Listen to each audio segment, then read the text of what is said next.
Assalamualaikum warahmatullahi wabarakatuh. Selamat siang pemirsa Kabar Banten TV. Kita kembali di sorotan sepekan Kabar Banten. Akhir-akhir ini tindak pidana perdagangan orang semakin marak dan banyak di Provinsi Banten. Untungnya jajaran kepolisian daerah Banten berhasil mengungkap beberapa kasus terkait dengan tindak pidana perdagangan orang. Bersama saya Anto JO, kita ikuti sorotan sepekan Kabar Banten.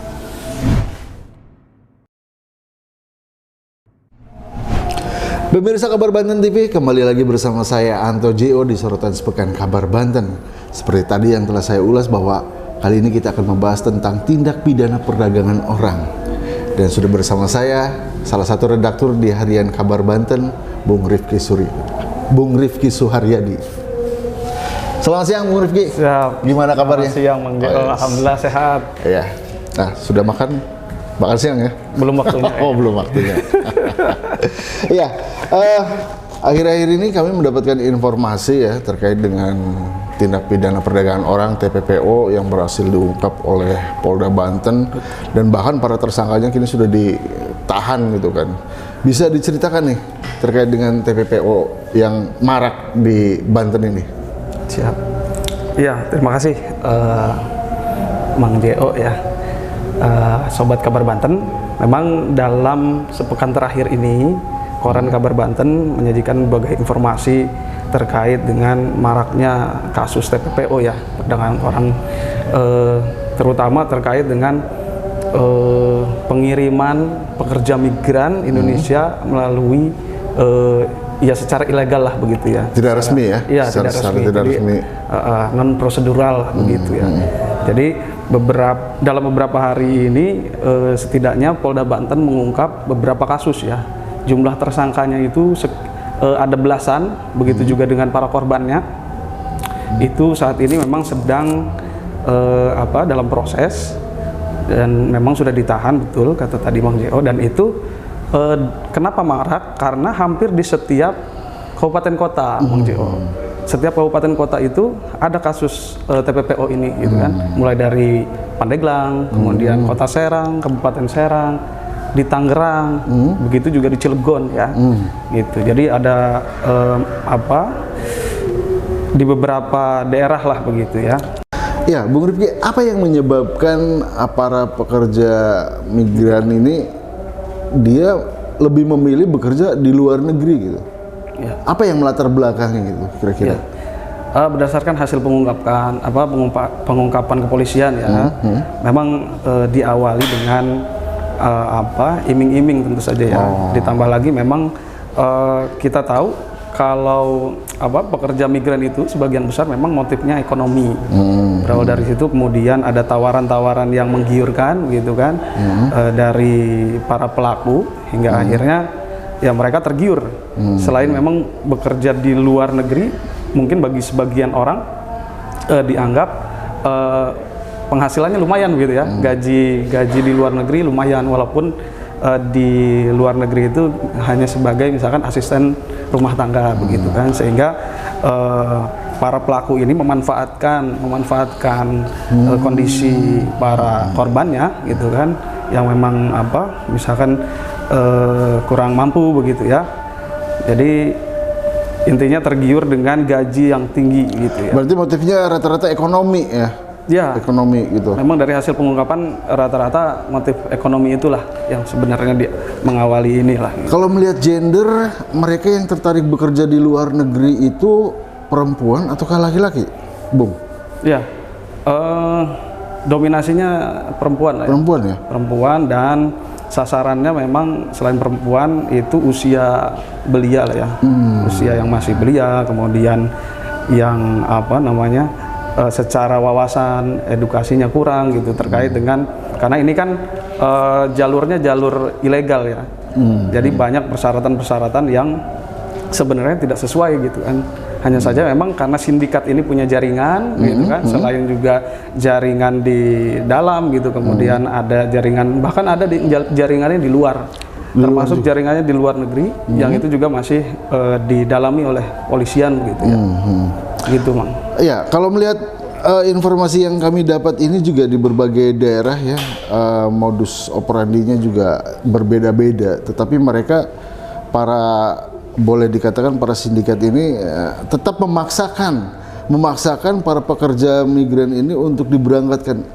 Ada barangkali ada upaya yang menggiurkan untuk para pelaku ini yang kayaknya kadang-kadang udah tahu ini salah dilakukan lagi gitu. Iya betul Kak. Ya tentu saja motif pelaku ini ya untuk keuntungan pribadi begitu kan. Jadi selain memang jadi mereka ini ada yang sponsor sendiri begitu, ada juga yang punya istilahnya bosnya gitu ya. Jadi ada yang calo begitu kan, menawarkan ketika dia sudah berhasil memberangkatkan misalkan 1-2 orang dari satu korban, si pelaku ini bisa meraup jutaan rupiah gitu kan. Selain itu juga ada yang membantu mengurusi dokumen-dokumen begitu kan. Tentunya itu tadi tapi secara ilegal begitu. Iya, Bung Rifki. Kalau kita melihat data di sini juga apa yang tadi disebutkan Bung Rifki memang cukup prihatin ya. Mulai dari ekonomi, latar belakang pendidikan juga, kemudian latar belakang pendidikan itu juga dari berbagai wawasan.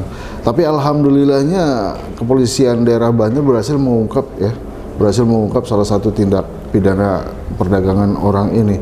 Barangkali bisa secara rinci apa yang akan dikenakan hukuman buat mereka yang tertangkap ini, Bung Rifki? Iya, kepolisian sudah menjerat para tersangka dengan pasal ini pemberantasan TPPO ya. Itu kalau tidak salah memang ancamannya 15 tahun penjara ya untuk para pelaku. Jadi mereka ini memang ketika memang nanti hukumannya seperti apa itu kan ada peran-perannya ya. Ada yang memang emang sejauh ini dari hasil ekspos kepolisian belum ada yang istilahnya pentolannya begitu. Jadi kebanyakan hanya di tingkatan sponsor, kemudian calo-calo, kemudian pengurusan dokumen begitu kan.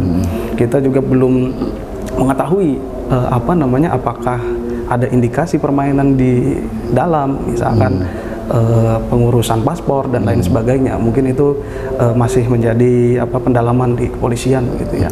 Iya, kalau kita pernah mendengar bahwa kalau secara melalui jalur resmi para pekerja migran ini disebut dengan pahlawan devisa gitu kan.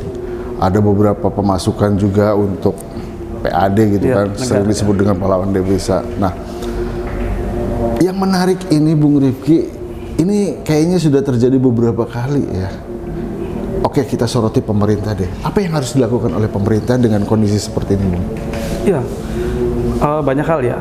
Memang kalau kita soroti dalam kasus-kasus yang diungkap baru-baru ini oleh kepolisian, itu tadi soal motif ekonomi, kemudian soal pemahaman masyarakat gitu ya, bahwa kerja di luar negeri itu bukan sekedar berangkat begitu kan, tidak ada jaminan juga kan ketika mereka keluar negeri, tidak ada jaminan secara ilegal tidak ada jaminan dari pemerintah karena kan pemerintah tidak mengetahui karena itu jalur ilegal gitu. Artinya memang yang paling penting edukasi ya. Edukasi yang disampaikan oleh Polda juga mengedukasi masyarakat bahwa jangan mudah tergiur gitu dengan kerja di luar negeri pasti gajinya besar.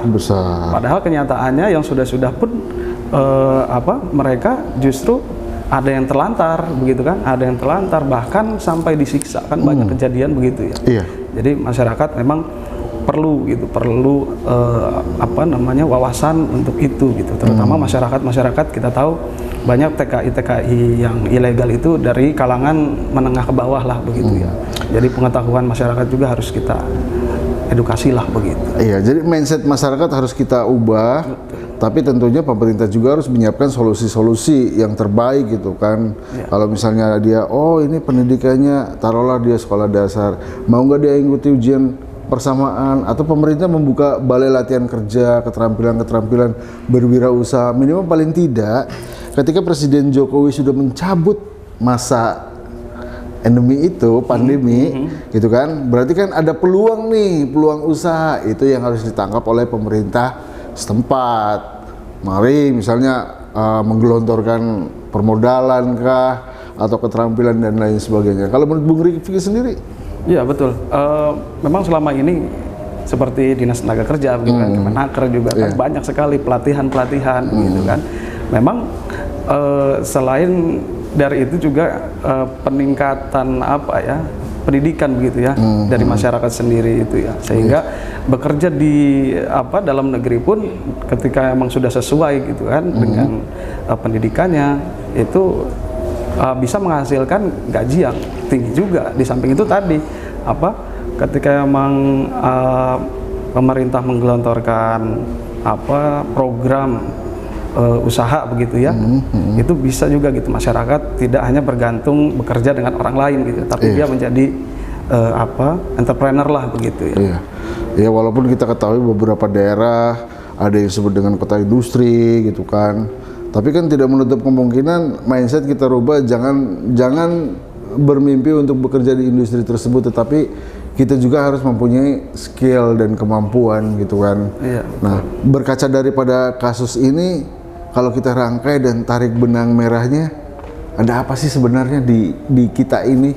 Ya memang menurut saya sih penyediaan lapangan pekerjaan ya. Lapangan pekerjaan. Penyediaan lapangan pekerjaan, kita tahu pengangguran, data pengangguran sangat tinggi begitu kan.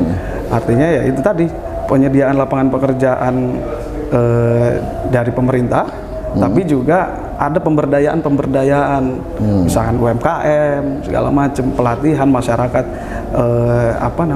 dilatih untuk mandiri begitu kan, dilatih untuk punya keterampilan, dilatih untuk punya kemampuan membuat yang bisa menghasilkan begitu kan.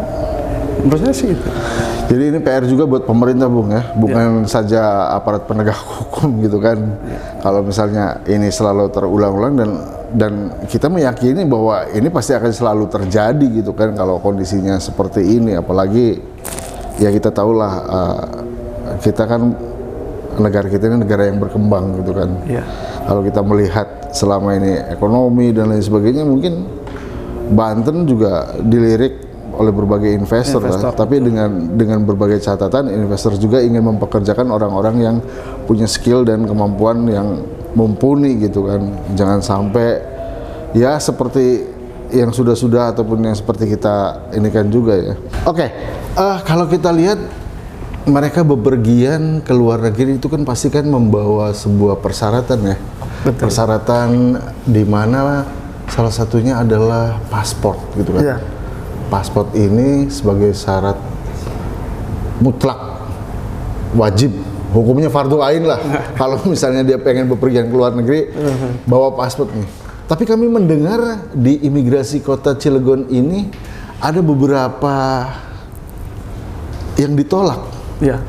Informasi itu benar nggak sih kira-kira Bung? Iya, memang soal TPPO ini balik lagi ya ke TPPO, memang tidak hanya Banten, Mang Jo. Jadi memang dalam kurun Januari lah ya, dari awal Januari sampai Juni 2023, hampir di beberapa wilayah di Indonesia juga sama. Ada kasus TPPO yang memang sedang menjadi perhatian serius pemerintah begitu kan. Nah, terkait dengan paspor tadi, memang betul Mang Jo. Jadi kantor imigrasi kelas 2 TPI Cilegon itu memang menolak ratusan permohonan paspor. Kenapa ditolak gitu? Karena menurut keterangan kepala imigrasinya bahwa ada indikasi permohonan paspor ini ke arah tindak pidana perdagangan orang itu. Apa indikasinya? Menurut kepala imigrasi itu diketahui saat interview. Wawancara langsung? Ya, misalkan Mang Jo mau berangkat, tapi ngurus sendiri begitu ya. Nah, ketika memang pembuatan paspor itu kan ada proses interview, gitu kan. Petugas memastikan bahwa apa yang mau Anda lakukan di luar negeri, begitu kan. Nah, dari hasil interview itu ternyata sebagian besar tidak bisa menjawab, bahwa tujuan mereka ke luar negeri untuk apa, sehingga itu disimpulkan bahwa indikasi TPPO itu, sehingga ya ditolak oleh imigrasi Cilegon. Oh, hasil dari interview kuat dugaan bahwa ini adalah ilegal itu, ketika interviewnya itu dijawab dengan ya mungkin standar jawabannya kurang. Tapi kalau pihak imigrasi nanya saya, jauh mau kemana? Jelong-jelong, Pak. Iya. Kalau misalkan kita mau jalan-jalan kan pasti biar mainnya agak jauh gitu kan. Kalau emang kerja apa? Kemudian lebih jelas lah begitu ya, karena ini dokumen resmi lah begitu ya. Jadi ya berdasarkan dugaan seperti itu barulah diungkap gitu kan. Kemudian lama-lama terus akhirnya terbuka semua begitu beberapa kasus TPPO itu. Iya, salah satunya mungkin ini adalah bentuk pencegahan lah ya, pencegahan dari imigrasi. Jadi Mang Jawa, total itu ada 150 yang ditolak itu ya. Mengapa indikasi itu kuat menurut kantor imigrasi Cilegon? Karena setelah wawancara, setelah interview itu, mereka pemohon paspor ini tidak kembali lagi. Gitu. Yang seharusnya balik lagi untuk mengambil paspor gitu. Iya, proses paspor itu kan istilahnya kalau menurut imigrasi itu ada penundaan, begitu kan. Jangka Jadi waktu ya. Diberikan kesempatan begitu ya untuk mengurus kembali. Tapi yang bersangkutan tidak kembali lagi. Itulah yang menjadikan imigrasi menyimpulkan bahwa sepertinya ini terindikasi TPPO. Karena mengurus sekali, kemudian saat interview tidak mampu menjawab sesuai, akhirnya mereka kembali lagi mungkin ketakutan begitu ya. Itu di Cilegon ya? Itu di Cilegon. Betul. Di Serang ada hanya kemarin kalau tidak salah hanya ada 8 ya. 8 yang permohonan paspornya ditolak gitu atau ditunda begitu. Tapi kok paling banyak di Cilegon ya? Kenapa di Serang yang benar-benar kita tahu gitu kan, kok banyak lagi Cilegon lagi ya? Iya. What happened? Oke, jadi Mang Jo, dari hasil pengungkapan Polda itu memang para pelaku ini kebanyakan memberangkatkan pekerja-pekerja migran Indonesia yang secara ilegal ini ke negara-negara yang didominasi negara Timur Tengah gitu ya. Ada Arab Saudi, kemudian Qatar, walaupun ada di satu daerah itu ke Malaysia gitu ya. Cuma memang karena memang ini ilegal, terbukti karena ada yang terlantar begitu kan. Tidak sponsor tidak bertanggung jawab gitu, apalagi pemerintah, karena pemerintah tidak mengetahui gitu kan, ini ilegal begitu. Ada juga bahkan yang sampai mendapatkan kekerasan begitu kan. Dan yang paling mereka ini berangkat kan karena gaji ya, mengharapkan gaji besar tinggi, dan kenyataannya jauh. Kenyataannya apa yang dijanjikan oleh sponsor, oleh para pelaku ini memang tidak sesuai dengan apa yang dijanjikan gitu. Pokoknya orang nyocok karo impen lah. Ya. Orang nyocok karo impen. Iya, tidak cocok dengan impian mereka gitu kan sebetulnya. Kalau misalnya mereka yang sudah lama biasanya kan ya mungkin keberuntungan juga menaungi mereka ya. Akhirnya apa? Akhirnya mereka ini mengeluarkan biaya juga akhirnya, bukan malah untung begitu ya, dapat gaji besar. Tapi yang ada ya itu tadi telantar. Kembali lagi ke Indonesia minta dipulangkan oleh para pelaku sudah tidak bertanggung jawab gitu kan. Akhirnya mengeluarkan biaya lebih untuk kembali ke Indonesia. Bahkan ada satu yang sampai sekarang belum pulang begitu.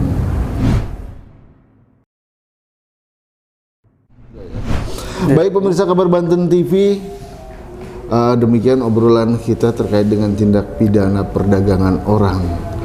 Mengutip dari pepatah bijak mengatakan bahwa hujan batu di negeri sendiri lebih indah rasanya daripada hujan emas di negeri orang. Artinya, mari bekali kita dengan kemampuan, pengetahuan, juga pendidikan untuk meraih masa depan kita yang lebih baik lagi. Saya Anton Jo pamit untuk sorotan sepekan Kabar Banten. Wassalamualaikum warahmatullahi wabarakatuh.